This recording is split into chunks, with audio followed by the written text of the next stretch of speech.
Everybody already knows all about the DC-2 Dimension C. Today, we're going to talk about the knobby digital version, the DC-3 digital dimension.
The goal of the dimension effect is to give you that depth and, well, dimension, but without the swirl that you expect from a chorus effect. So here's your standard chorus.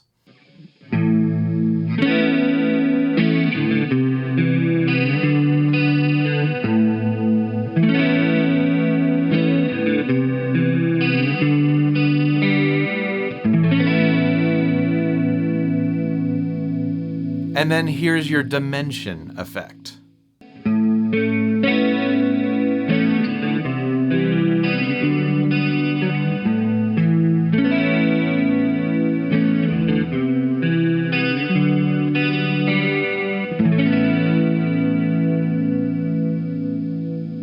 Dimension is like chorus in that it's modulating a delay to give you a second voice that's being pitched up and down ever so slightly. What sets it apart is that inside it's got a second delay line, though that by itself doesn't make it a dimension effect. Remember, we looked at the DoD FX67 stereo turbo chorus, which has two independent delay lines so they don't cancel each other out when they're summed together like some other stereo chorus pedals. This is a really unique and fun pedal. I did a video about it. You can check that out here. And fortunately, it even sounds good in mono.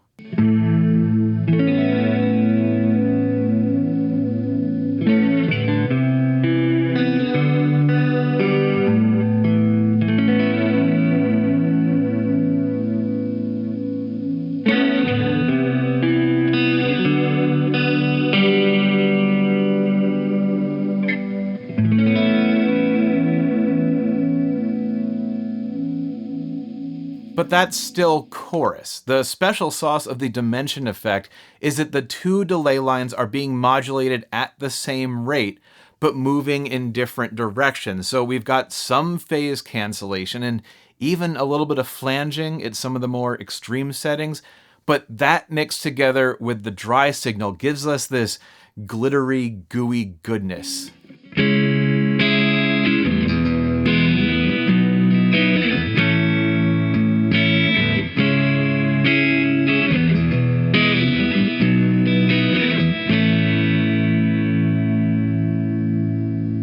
The digital dimension, DC-3, was the follow-up to the DC-2 Dimension C, but with two big differences. Most obviously, instead of the 4 preset buttons, the DC-3 has got an effects level knob, an EQ, as well as knobs for rate and depth.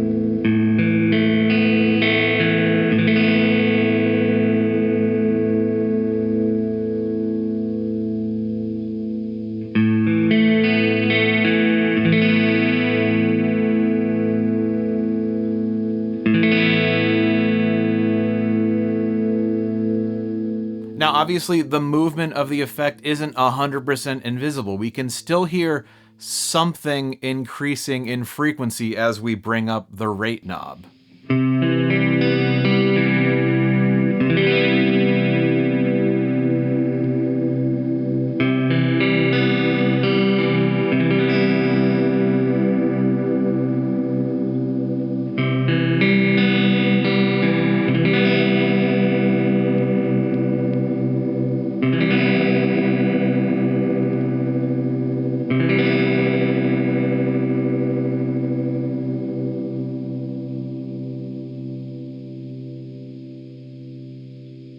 And our depth knob is there to adjust just how much we want to bend those delay lines up and down.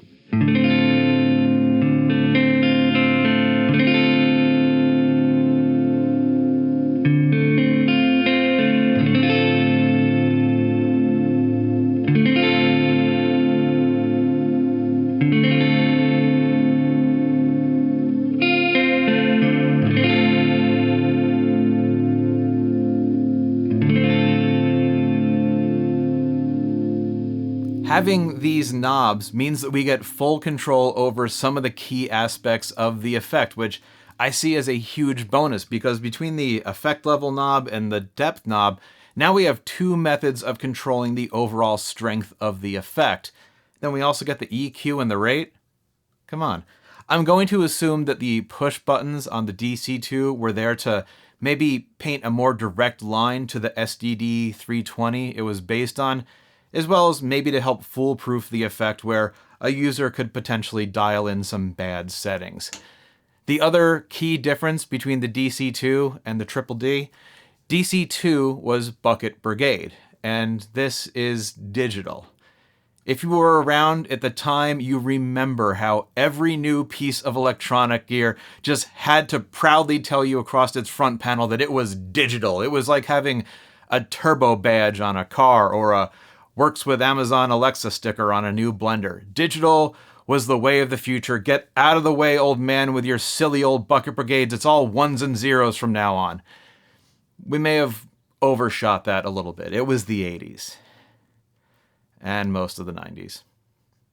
Anyway, if we open this up, we can see that it actually uses one of those super fancy double-decker circuit boards like we saw in the RV2.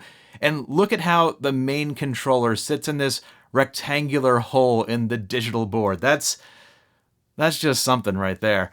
Keep in mind, in the early days of digital effects, they were largely analog boards with a sprinkling of digital components. Not like a lot of today's digital effects where the only difference between a company's phaser and their flanger and their delay is the paint and the packaging and the software that gets loaded onto the DSP.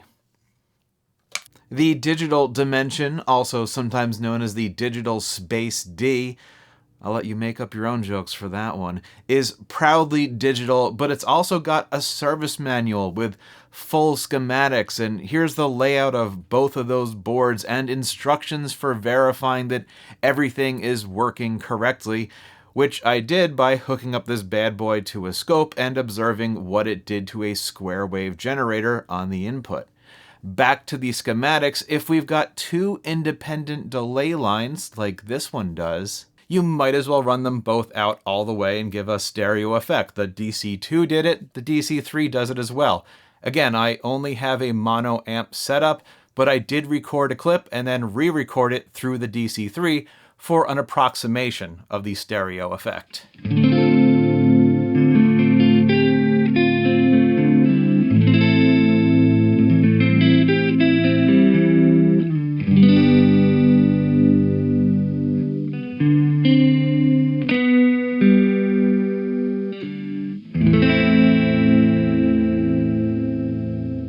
But the big question that everyone cares about, how does this stack up against this? Well, here's a little back-to-back action, and I tried to match the settings between them as best as I could.